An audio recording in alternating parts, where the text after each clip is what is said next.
Hey there YouTube, coming right at ya with another video, Dimensions of Earth here, do it yourself. This is a little story about my RX7 FC 1987 GXL Max Tank the Red Hornet.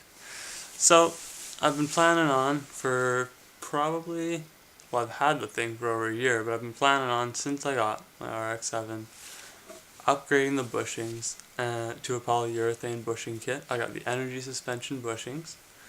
I got the full master kit. I thought I'm going to be digging into a pretty big project. I might as well go all out and replace all the bushings. It's not that expensive. It's not that big of a job. It's worth it for me to feel what it would be like to have those new firm bushings in there. So, started with the front. Last year, end of July, I pulled Max Tank into my yard off the boulevard where I parked my cars and put them up on some jack stands. Started with the front, pulled the front apart, took off my knuckles and took off, well, my knuckles. No, I didn't take my knuckles off. Sorry guys, no gruesome scenes here. No, I took the steering knuckles off. I took the hub off. I took the entire assembly that holds the wheel off the vehicle, and I removed my front control arms. Not just lower control arm, there's only a simple single control arm on an RX7, and so I pulled those bad boys off, pulled off my, I want to say ball joints, but those are still on the control arms, the steering knuckle, it's not the steering knuckle, shit, you guys are going to be laughing at me for this one, but I got a new set of those, tie rod ends, of course, so tie rod ends were smoked. I was like, wow, there's different things that you can fix, so got a new set of those, probably going to get a new set of ball joints too, but I had the control arms off, I had the sway bar off, pulled the end link bushings in the sway bar, no problem, that was a piece of cake. I was like, alright, now I'm on to the control arms, I got this, I'm just going to burn them out, but, and here's the scene. After putting fire to these bad boys, I was finding that no matter how much fire I put on them, I was getting a lot of flame and a lot of smoke, but that bushing was just not heating up. And I was a little scared that I was going to overheat this arm and mess with the temper of it more than anything before even worrying about actually melting it. But I was like, hey, this might just be the one time when I take something to a mechanic. So I was like, well, my dad, he's got a pretty good mechanic. That's what I thought. I mean, you're saying your dad's mechanic? Come on, man. Well, yeah, it's not like I have a mechanic. I do all my own mechanics successfully, no problem to date. But I was like, hey, this guy's got, I'm not thinking experience, I'm thinking expensive tools. He's got the presses, he's got the pullers, he's got what I don't have, right? That's what he said. $85 later, this is what my control arm spindle looks like. And maybe you guys are like, dude, you're fucking kidding me, man. That's not that big of a deal, but if you ask me, this thing was pristine before he got to it, and he butchered it, man. Absolutely. The second one, he'd figured a few things out. He didn't butcher it as badly. Let's see if you can see in there. He scored that up a bunch. Not as big of a deal, but still, I was like, dude, this is like my baby. I can't just, oh, he's like, that's not gonna hurt a thing. I was like, dude, that hurts at least my feelings, but I think it's gonna hurt more than that. I think dirt's gonna get in there. I think that's gonna cause scoring over time. I think that's gonna wear something out. That wasn't the plan from the factory, and that's not my plan either. So I was like, what the fuck, man? That took all the wind out of my sails. I was like, this blows, man.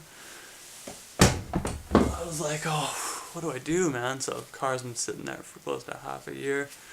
But I kept my eye open on Craigslist. I found somebody who's not asking astronomical drift tax type prices, and found myself a used set of 1988, so there's still S4, which is Series 4 RX7, But, and there's one tiny difference to them.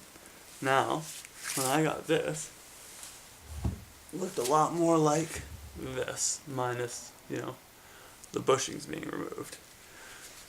This is what it comes back from my dad's mechanic looking like. And after being like, you know what, nobody can provide the service I need, I'm gonna have to do it myself like always. That's the result you get. So, turns out, and here's the one little difference that I'm really pleased about. These 88, whether it's because they're an 88 or it's because it came from a convertible, but the spindle here is solid. That can't be a bad thing. On this old bad boy, hollow. Provides an area for said mechanic to present a device to use for his press to or pull that with his puller, not press. But whatever. I like the solid spindle. And so picked these up for really a reasonable price of like $100. Cleaned them all up. Pulled the bushings off myself with the good old torch. So this time I was like, you know what, that torch, it's putting too much heat on the outside and it's not putting the heat into the bushing. It's not heating that bushing up evenly, uniform heat to the core of that bushing. It's too much external heat. It's not enough penetrating heat. So I popped these bad boys very carefully with a very great deal of attention to safety.